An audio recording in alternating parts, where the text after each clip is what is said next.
Welcome to Truths, Proofs, and Firewater Reviews. I'm your host, Lindsey, and this is John, risking his liver to discover new whiskeys. We base our reviews on a 25-point scale, 5 for the smell, 10 for the taste, 5 for the finish, and a combined 5 for the bottle and look of the juice.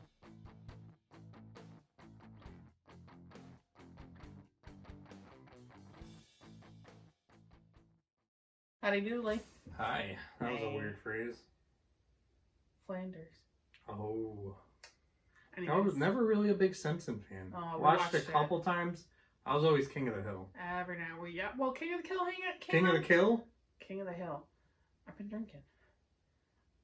King of the Hill came on right before. So yeah, well, I liked The Simpsons, but I was always King of the Hill. Well.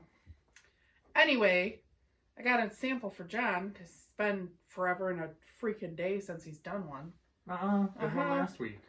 Did 1792 last week. Forever and a freaking day, John. A week. Forever and a freaking day. Less than a week because we built this and then cool we did it. that. Don't yell at me. Do what I want. So I get caramel apple on this right away. It's not one of those store ones that are in the plastic containers. Legit ones. When you go to the orchard and they have their own carameled ones. Oh, good ones. It's a good red apple too. Good red delicious. It's my favorite apple, by the way. Granny Smith. You're wrong. Ugh. Red Delicious are only good if they are fresh picked from the orchard. I agree on that one. Yes. So this has some perfect sweet oak on it. And a little dusty oak too. A little floral potpourri. Potpourri. Some toffee. Some light baking spices, which I get like cinnamon. And a little bit of nutmeg too. Because that dry, dusty wood kind of smell is turning into that nutmeg. I get like pie cherries too. Like pie filling. Not like the canned stuff either. Cherries. It's the good. You like go to the orchard and they do. We're going to the orchard an awful lot. Yeah, they do the buckets full of like second cherries. Yeah, and you make pie filling. That's what it smells like. And don't ever do it because it takes forever and a day. It's not black cherries either. I don't know what kind. It's not Rainier. What's in between? They're red. Cordial, maybe. I think. I don't know. I don't know. Do I look like I'm not a cherry expert. Oh. I know what black cherries are, and I know what Rainier are. It's so freaking good. I said it's perfect, and it's a classic smelling, heightened fruit bourbon.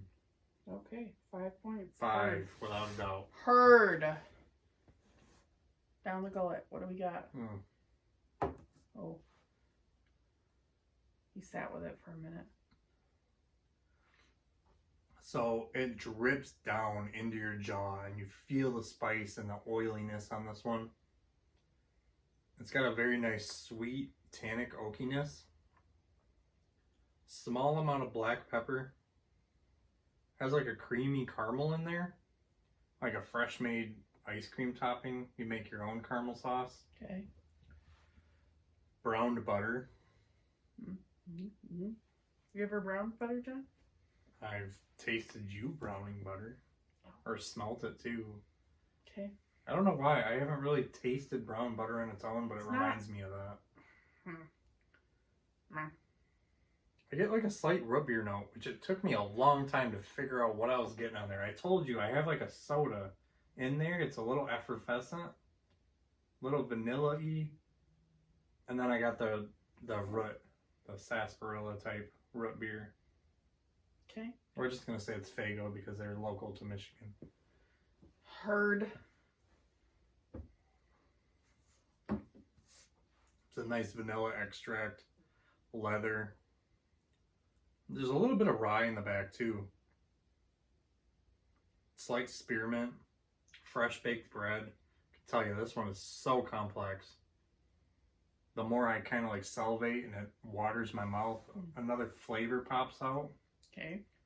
The cherries definitely come through, but it's not like a fresh or a pie filling. You know those cocktail cherries? Not Luxardo. We bought like Traverse City cherries once. So good. And Woodford makes them, and Elijah Craig makes them. But it's the Traverse City ones that I remember, and that's what it tastes like. I haven't had the Woodford. I heard they're good. I've heard they're good too. Luxardo weren't my favorite. It was Traverse City. Traverse City were way better. Sorry. Gosh, I had trouble knocking it down. I'm going to give it a 9.5. Okay. How about the finish? It's silky smooth mouthfeel for a medium. And I say medium in the aspect that it's a lot longer than I expected it to be, because this feels like 90, 95 proof. I don't usually get a long mouthfeel or a long finish on something that low. I gave it a 4.5. If it was long, it would have been perfect, but it is in that medium, so. Okay. Now the look, it has like I said nice toffee color, but now that it's in the bright light, it's like a darker, I don't know, copper, dark copper. A deep copper. Yeah, deep copper. Bronzish. It looks thick. Legs don't even move. Okay, a little bit. And then they run. Oh. That's interesting. Damn, it has some thick legs, but once they run, they run. Not sure I've ever seen that before. So I'm going to give the look a 2.25. All right. Guesses. Proof. Hit me. So I said 90, 95 proof. I had 95-ish. I felt more 95. Okay. I have Thomas S. More. I only have really tried the port. I tried a little sip of the other two, but it definitely does. It's not as deep and dark as the port. So I guess Thomas S. More Cabernet, which I can just take a peek and realize I'm wrong. Yeah. That is, what is it? This is the Chardonnay. Chardonnay, wow. So this is Thomas S. Moore's Chardonnay Finished. This is 97.9 proof. 97.9. There is no age statement on these, and also no mash bill. The mash bill for 1792 is not disclosed, but 72. It's a higher rye. No, I wouldn't say anything. They don't. No one knows. No, they don't. I thought it was it's disclosed. It's not disclosed. It's Sazerac but it is 15 to 20% rye. Higher rye. That's all they say. So it is Barton distillate. This is their higher end rye that looks like it's going to be a kind of like a limited special release once a year, maybe. It does have some sediment in the bottom. I see that. That's good. But yeah, so this is Barton 1792 juice. So what do you know about Chardonnay? Is that a white wine? Yes. So Chardonnay is a white wine. You're the bougie wine drinker. Oh, can it? What kind of wine do you drink? Isn't it Chardonnay? I drink Moscato because close enough. I don't like any other wine. Oh. So you're only a little bougie. A little bit, yeah. Okay. Chardonnay wine is the green scrim. We won't try this again. Chardonnay is a green-skinned grape variety used in the production of white wine. The variety originated in the Burgundy wine region of eastern France and is now grown wherever wine is produced, from England to New Zealand. So it is a dry white wine. So for being white wine finished, it does have a beautiful color. So this has some age to it. Yeah. So it says that Chardonnays can taste different depending on where it grows and how it's made, but typically it is a dry, medium, full-bodied wine with a moderate acidity and alcohol. Its flavors range from apple and lemon to papaya and pineapple, and shows notes of heavy vanilla when it's aged in oak. So it's definitely got that apple influence to me. And the carameliness from the bourbon really meshes well. Meshes perfectly almost. So let's say bottle.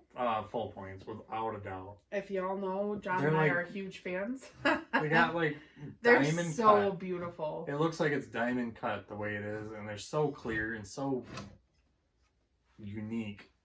What does that bring me to? That brings me to 95, which I'm not surprised because we picked these up and we were a little hesitant because they up here are $75. 70. They are state minimum of 70, but we picked them up for 75 each. We didn't have trouble finding this one or the Cabernet. It was the port that we found that was super hard to find. Honestly, though, I don't know. I like this one, too. Yeah, this one's good. I really don't think I'm going to like any one more than the other. I like the port. Port was almost perfect to me. I don't know if it'd be to 95, though. I guess we'll find out eventually. I'm excited to try that Cabernet, too. I know. So, fun fact that I did find before we end up here. So Woodford Reserve is the only other bourbon brand that has made a Chardonnay finished bourbon. So they did, it's the Sonoma Cutrer. It was like, I think it was like in 2007 or something. It was like some special... Woodford did.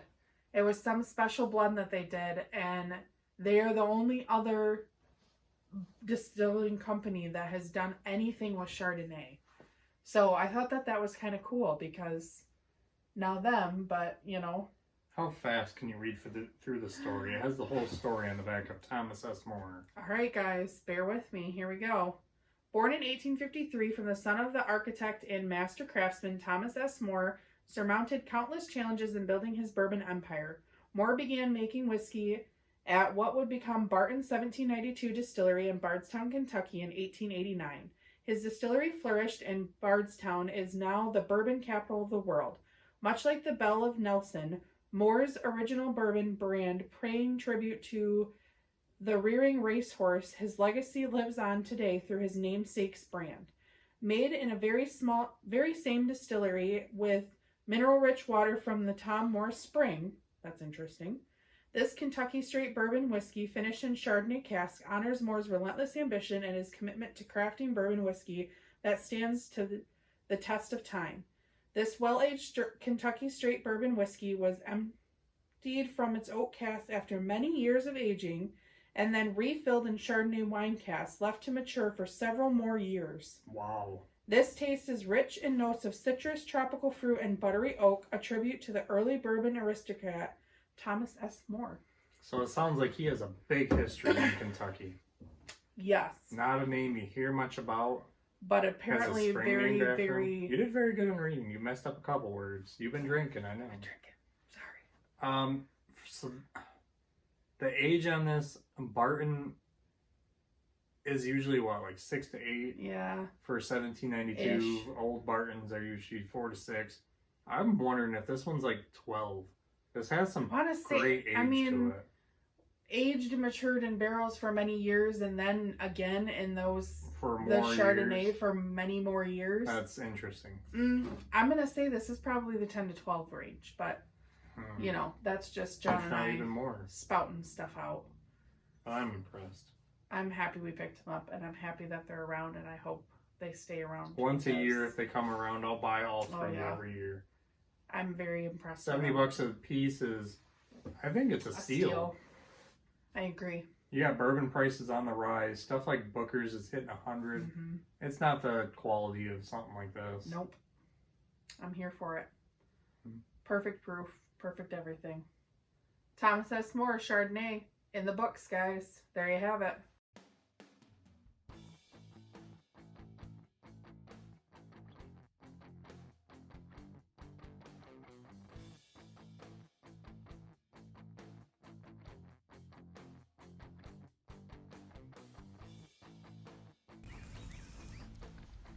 So that wraps up this review. Leave a comment if you have tried this whiskey and let us know what you thought. Please like and share us to social media, subscribe to our channel, and don't forget to leave a suggestion for our next review. Thanks for watching.